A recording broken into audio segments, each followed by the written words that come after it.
lighter we can actually get it. 1980 grams is the highest we got there. But now let's fill it up with helium and see how much it weighs. आप लोग लिख सकते हो, अगर shortcut में आपको निकालना है मोलैलिटी और मोल फ्रैक्शन के लिए, है ना, तो अपने पास क्या है,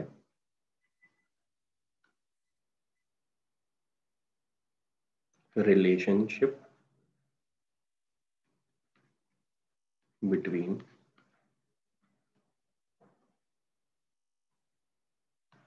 मोलैलिटी एंड मोल फ्रैक्शन। अब इसमें क्या है, आप डायरेक्ट याद कर सकते हो कि sir molality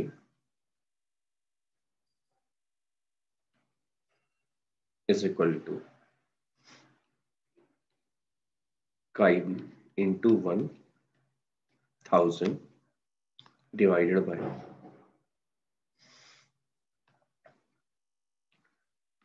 1 minus chi B into M है ना। आपको पता भी है हर एक का ये है कि नोटेशन बोलते क्या है, स्टिल मैं लिख देता हूं आपके लिए।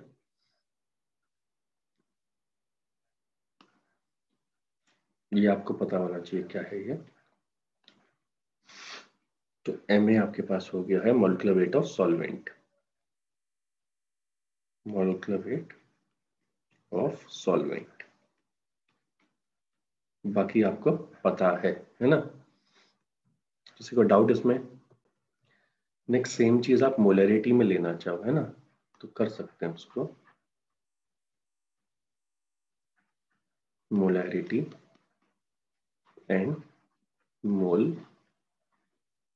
फ्रैक्शन, ठीक है। इसमें क्या हो जाएगा, मोलैरिटी में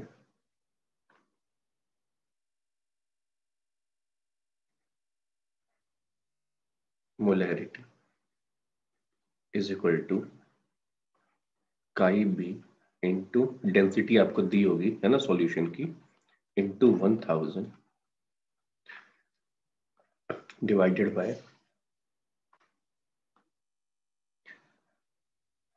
काई A into M A plus chi B into M B, ठीक है।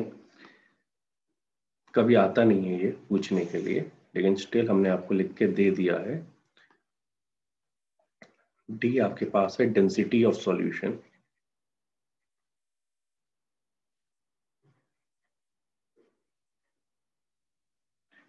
एम ए एम बी पता है आपको, है ना। ये सॉल्वेंट का मोल फ्रैक्शन, सॉल्यूट का मोलिकुलर वेट, सॉल्यूट का मोल फ्रैक्शन और सॉल्यूट का मोलिकुलर वेट, है ना। ये लिखने की जरूरत नहीं है जहां तक आपको नोटिफिकेशन से पता है। नेक्स्ट है अपने पास पार्ट पर मिलियन, है ना। अब पार्ट पर मिलियन होता क्या है, लिख लेते हैं। नंबर ऑफ पार्ट्स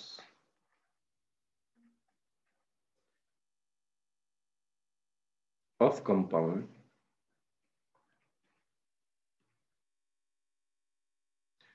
मतलब हम सॉल्यूट की बात कर रहे हैं, प्रेजेंट इन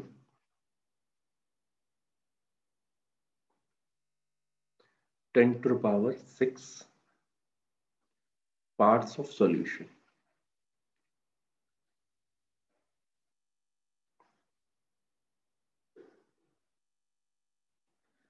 अब देखो, पार्ट्स पर मिलियन सिर्फ ट्रेस अमाउंट्स के लिए यूज किया जाता है जनरली, है ना। ये स्मॉल अमाउंट की बात कर रहे हैं जब, तो आप लिख सकते हो सर ppm अगर बाई मास है तो क्या होगा, तो आपके पास हो जाएगा मास ऑफ सॉल्यूट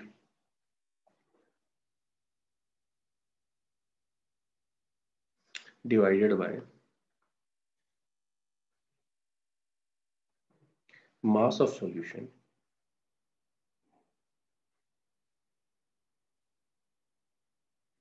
इंटू 10⁶। सिंपल है ये, है ना। बस आपको क्या है, इसे 10⁶ में आ जाएगा ये पूरा पार्ट। अगर यही चीज वॉल्यूम के लिए होती, अगर यही चीज वॉल्यूम के लिए होती है तो आपका लिखा जाता part per million by volume is equal to, आपको क्या बोला जाता है, volume of solute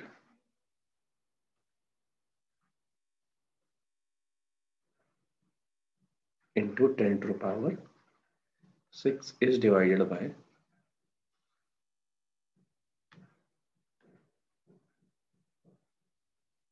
volume of solution, है ना।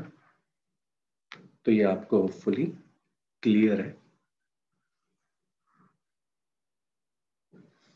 अब देखो इस पे क्या है, क्वेश्चन दे देते हैं आपको ताकि आप सॉल्व करके देख लो। अगर आपसे बोला गया है कि 10 ग्राम of calcium carbonate present in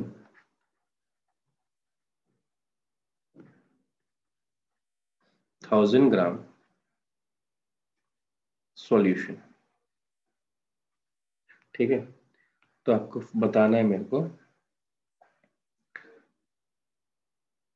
concentration of solution in ppm। बताओ मेरे को। ये देखो पार्ट पर मिलियन क्या है आपके पास, आपको हमने बोला मास ऑफ सॉल्यूट, क्या बोला है, मास ऑफ सॉल्यूट लिखा है आपके सामने, है ना।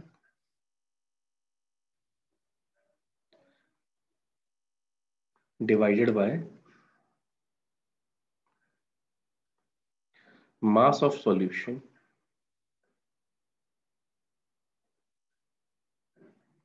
इंटू 10⁶। तो मास कितना दिया है आपको, 10 डिवाइडेड बाय 1000 इंटू 10⁶, है ना। है ना, आंसर क्या आ जाएगा आपके पास, 10⁴ आ जाएगा, ठीक है। और गिवन है वैल्यू, बहुत इजी है, ऐसा कुछ नहीं कि टफ काम आपको करना है। आपको एक और क्वेश्चन देते हैं, एक और क्वेश्चन देख लेते हैं, ठीक है। क्वेश्चन है आपके पास 0.15% weight by weight percent of urea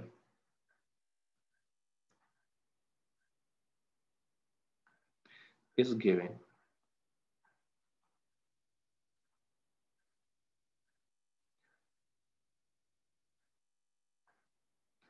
Find the concentration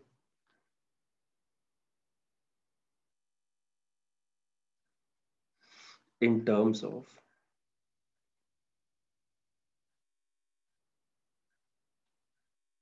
part per million।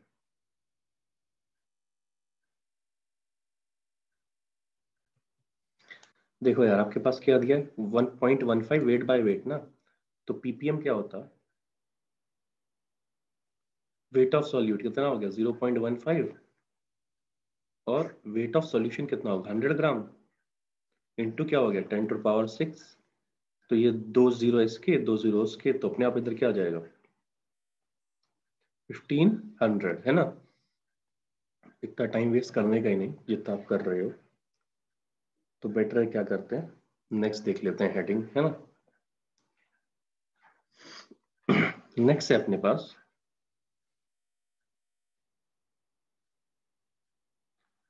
Normality. क्या होता है नॉर्मेलिटी, देख लो सब लोग। Number of gram equivalent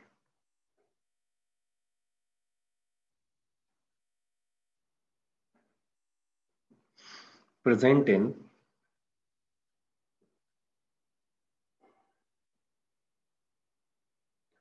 1 liter solution, and number of gram equivalent present in 1 liter solution। अब है क्या आपके पास, आपने बोला सर अपने पास है नॉर्मेलिटी, लिख देता हूं, it is denoted by, it is denoted bye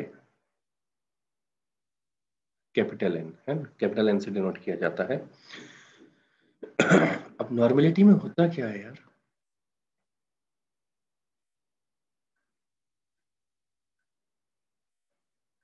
normality is equal to है क्या आपके पास number of gram equivalent divided by volume of solution,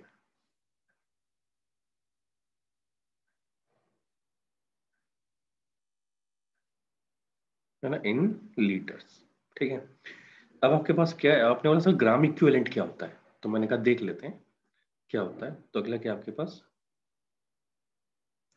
number of gram equivalent. अब यहाँ पे क्या है, नंबर ऑफ ग्राम इक्विवेलेंट, यहाँ पे ऊपर कर लो, मिसिंग है जो of solute, of solute, gram equivalent किसके, सॉल्यूट के, number of gram equivalent of solute ऊपर। ठीक है, तो number of gram equivalent of solute होगा, तो इधर आ जाएगा सामने wait of solute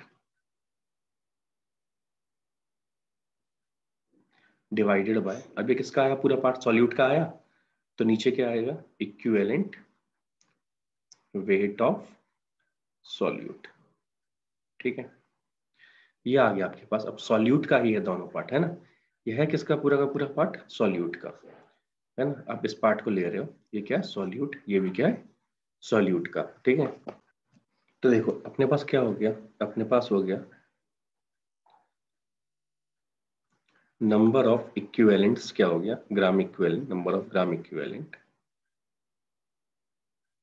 is equal to हो गया weight of solute divided by equivalent weight of solute, है ना। तो हमारे पास क्या है, इक्विवेलेंट वेट ऑफ सॉल्यूट क्या होता है। अब इक्विवेलेंट वेट ऑफ सॉल्यूट बराबर होता है आपके पास molecular mass of solute, molar mass of solute divided bye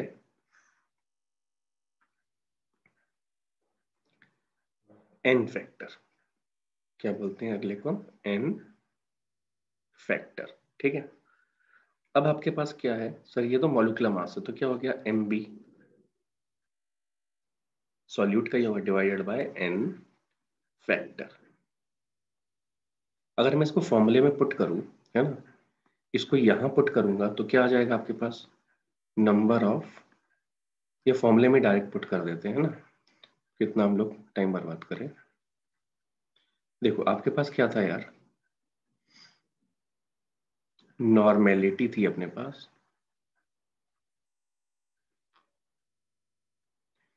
normality में क्या था अपने पास gram equivalent divided by volume in litre. तो ग्राम इक्विवेलेंट क्या है, weight of solute upon equivalent weight of solute into volume in litre, यही तो है। अब इक्विवेलेंट वेट क्या है, इक्विवेलेंट वेट है अपने पास WB divided by MB divided by N factor into volume in litre, है ना। अगर आप इसको देखोगे प्रॉपर, नेक्स्ट पेज पे ले लेते हैं, ये क्लियर है सबको, है ना, अपने आप लिख दिया हम लोगों ने N फैक्टर ऊपर और ये कंबाइन करके। ठीक है, दोबारा एक बार ज्वाइन कंटिन्यू करते हैं, है ना, इसके आगे कंटिन्यू करते हैं अभी, जो आगे देखना है अपने को दैट इज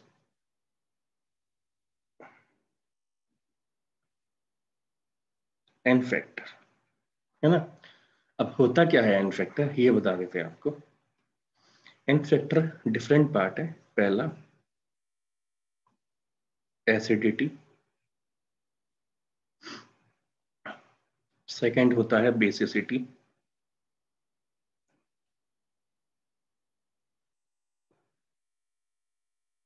थर्ड होता है वैलेंसी, एंड फोर्थ होता है change in oxidation number during reaction, है ना। ये रिएक्शन के ड्यूरिंग होता है, ठीक है। अब आपके पास क्या है, सबसे पहला एसिडिटी। एसिडिटी होती किसके लिए है? एसिडिटी होती है फॉर बेस, और बेसिसिटी किसके लिए होती है? फॉर एसिड, ठीक है। वैलेंसी किन के लिए होती है? आयंस के लिए। अब देखो, तो पहला आपके पास क्या है? एसिडिटी। एसिडिटी में क्या है, मान लो आपके पास NaOH है। अगर NaOH को पानी में डालोगे और वो आयंस में ब्रेक होगा तो क्या होगा? Na plus plus OH minus होगा। अब आपके पास यहाँ पे कितने OH माइनस है? एक OH माइनस है। कितना OH माइनस है? एक OH माइनस है। तो N इज इक्वल टू क्या हो गया आपका? N factor is equal to यहाँ पे हो गया आपका 1, है ना। मान लो इसकी जगह आपके पास क्या है? ए था रिएक्शन, बी मान लिया मैंने कि लेट्स मेरे पास है CaOH का होल ट्वाइस ले लिया मैंने, ठीक है। अगर ये ब्रेक हुआ आयंस में तो किस में ब्रेक होगा? ये ब्रेक होगा Ca2 plus plus twice of OH minus. अब यहाँ पे कितने OH माइनस है? दो है यहाँ पे। वहां कितने थे? एक। तो यहाँ एन फैक्टर कितना हो गया? 2 हो गया, है ना। जितने OH माइनस रिलीज करेगा वही क्या कहलाएगा? उसका एन फैक्टर। अब देखो, जो इससे पहले आपने देखी थी वो थी क्या थी? एसिडिटी, है ना। सेकंड क्या देखेंगे हम लोग? बेसिसिटी। बेसिसिटी एसिड के लिए होती है। अगर मान लो आपके पास है HCl, HCl अगर आयंस में ब्रेक होगा तो क्या बनाएगा? H plus plus Cl minus. तो यहाँ पे अगर आप ध्यान दो तो ये कितना है? 1, यहाँ पे 1। तो इसका एन फैक्टर कितना हो गया? 1 हो गया, हो गया। ये ए था। बी मान लो क्या है? H2SO4 है आपके पास। अगर ये आयंस में ब्रेक होगा तो क्या होगा आपके पास? Twice of H plus plus SO4 2 minus, है ना। यहाँ पे कितना है? H2 है। तो ये क्या हो गया? N factor is equal to 2 हो गया, यहाँ पे हो गया। ये था आपके पास एसिड और बेस के बेसिस पे, है ना। सिंपल है, आप आराम से लिख सकते हो इसको, है ना। अब क्या आपके पास, अगर मान लो मैंने आपको ऐसे ही कुछ एग्जांपल्स अभी ले सकते हैं, बट मान लो मैंने आपको क्वेश्चन दे दिया इसी से रिलेट करके, है ना। आपको निकालना है इक्विवेलेंट वेट ऑफ, पहला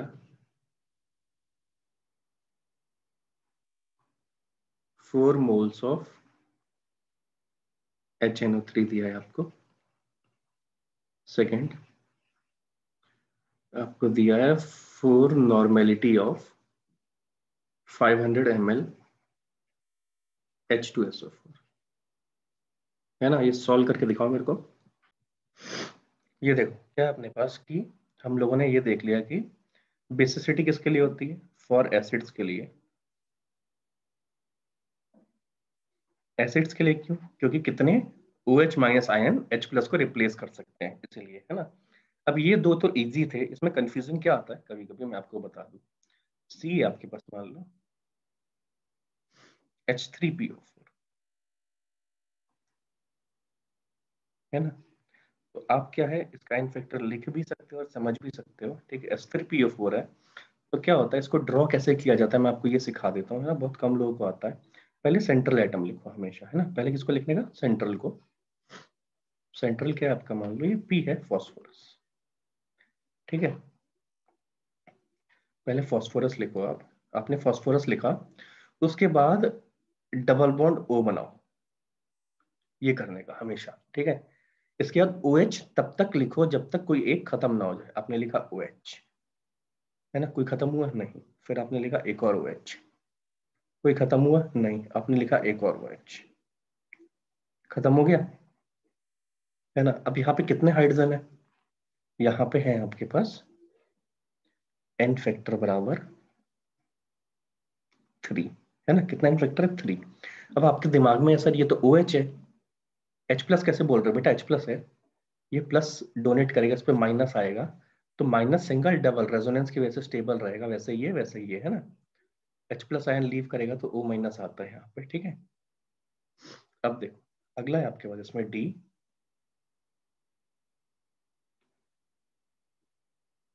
H3PO3। अब क्या हमें आदत है हाइड्रोजन काउंट करने की, लेकिन यहाँ पे क्या है यार, इस वाले में n फैक्टर जो होता है दैट इज 2। अब आपने बोला सर 2 कैसे, देख लेते हैं, फिर से ड्रॉ करेंगे, P लिख लेते हैं पहले, फिर डबल बॉन्ड O, फिर तब तक OH जब तक एक चीज खत्म ना हो जाए, OH, OH क्या खत्म हो गया, ऑक्सीजन, 3 ही थे खत्म हो गए, अब क्या आएगा H, है ना। अब यहाँ पे क्या है, ये वाला डोनेट हो सकता है क्योंकि ये रेजोनेंस की वजह से स्टेबल हो जाएगा, ये वाला डोनेट हो सकता है क्योंकि ये रेजोनेंस की वजह से स्टेबल हो जाएगा, ये डोनेट नहीं हो सकता क्योंकि स्टेबल कोई नहीं हो पाएगा, इसलिए यही दो डोनेट होते हैं, इसलिए इसका n फैक्टर क्या होता है 2। समझ में आया आपको।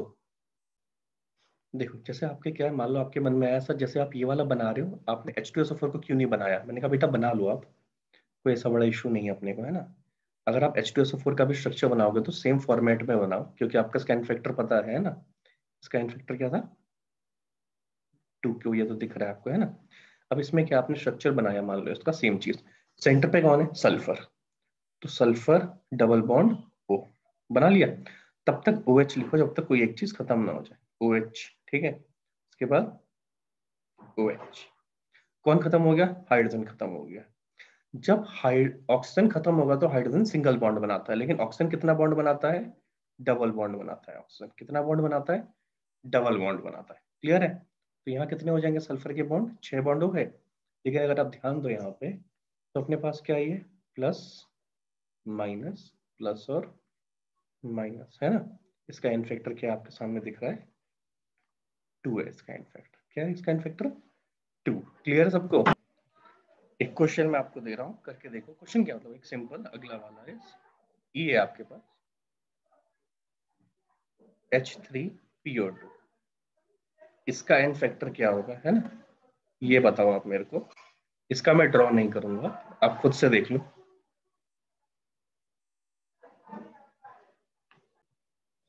ये देखो मैं ड्रॉ कर दे रहा हूँ, है ना, रेणुका 3, रेणुका हाइड्रोजन क्यों गिन रही है, मना तो किया था, कोई हाइड्रोजन नहीं गिनेगा। अरे यार देखो, फास्फोरस बनाया आपने, डबल बॉन्ड O लगाया, OH तब तक लिखो जब तक H खत्म ना हो जाए, ये आपने लिखा OH, O खत्म हो गया, अब क्या बचा, H और H, ठीक है। तो OH वाला ही सिर्फ डोनेट कर सकता है हाइड्रोजन, तो इस पे ये प्लस, इस पे ये माइनस, एन फैक्टर की वैल्यू क्या आएगी, अकेला 1 आएगी। ये आपके पास किसके आयंस के एन फैक्टर्स लिख दिए हैं, जो कि इजी है, चार्ज देख के आप एन फैक्टर लिख सकते हो, है ना, किसी को डाउट नहीं है इसमें, क्लियर है सबको। अब देखो ये वाला पार्ट इंपॉर्टेंट है, जो अगला मैं बता रहा हूं आपको वो है सॉल्ट्स का। सॉल्ट्स का एन फैक्टर क्या होता है, क्यों होता है। मान लो आपके पास NaCl है, अगर आप ध्यान दोगे तो ये किस में ब्रेक होगा,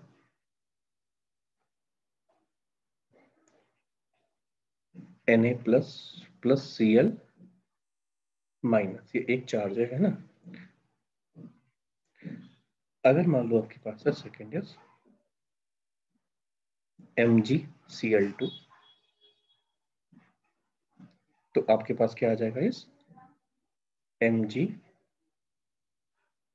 प्लस प्लस 2Cl माइनस। तो यहाँ पे क्या आ जाएगा, इसका ध्यान दो आप, इसका 1 चार्ज है, पहले वाले का लेना, दूसरे का 2, तो इसका n factor is equal to 1, इसका n factor is equal to 2 आ गया आपके पास, है ना। अगर आप थर्ड देखोगे,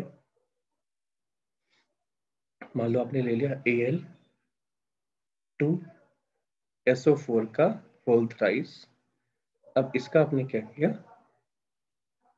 ब्रेक किया, तो ये ब्रेक किस में होगा, twice of Al3 plus plus thrice of SO4 2 minus, है ना। अगर ध्यान दो तो 2 3 जा 6, इसका एन फैक्टर कितना हो जाएगा, ये एक एल्यूमिनियम का 3 प्लस होता है, तो 2 एल्यूमिनियम का कितना हो जाएगा, 6 हो जाएगा। ये इंपॉर्टेंट है याद रखने का, ये वाला, है ना। 2 3 जा 6, एक एल्यूमिनियम का 2 है, 3 है, तो 2 का कितना हो जाएगा, 6 हो जाएगा। क्लियर है। इसके अलावा एक और इंपॉर्टेंट मैं आपको बता दूं, मान लो आपके पास है डबल सॉल्ट या ट्रिपल सॉल्ट, है ना। मान लो आपके पास है ऐसा Al2SO4 का होल थ्राइस है ना, डॉट है आपके पास K2SO4, ठीक है। नेक्स्ट है आपके पास MgSO4। अब अगर आप ध्यान दोगे यहाँ पे, तो एल्यूमिनियम का कितना आता है, 6, K का कितना आएगा, 2, Mg का कितना आएगा, 2 आ जाएगा। तो इसका टोटल एन फैक्टर हो जाएगा 10, ऐड करना याद रखना, इसका टोटल एन फैक्टर हो जाएगा 10, ठीक है, इस सॉल्ट का। ये सिर्फ था इंपॉर्टेंट, है ना, बाकी ये तो आपको क्लियर ही है, ठीक है। आपके पास है क्या यार, है ना, आपके पास एक ये फॉर्मूला हमने डिफॉल्ट में ऑलरेडी लिखा हुआ था कि normality is equal to number of equivalents divided bye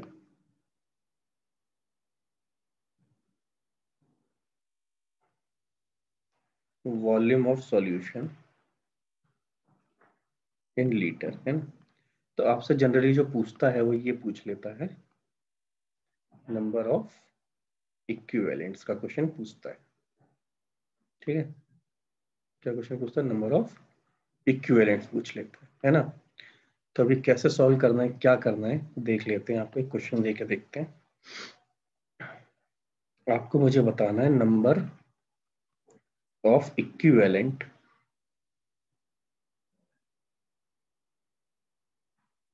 in, first ये दिया है मैंने आपको क्वेश्चन,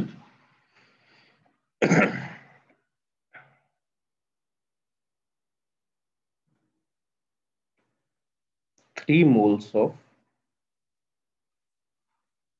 CaOH का होल ट्वाइस।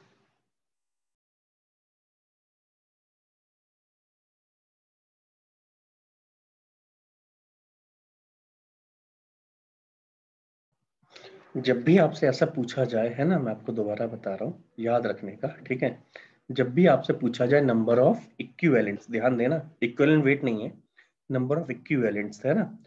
तो इसके एक के पास 2 OH है, तो 3 मोल के पास कितने होंगे,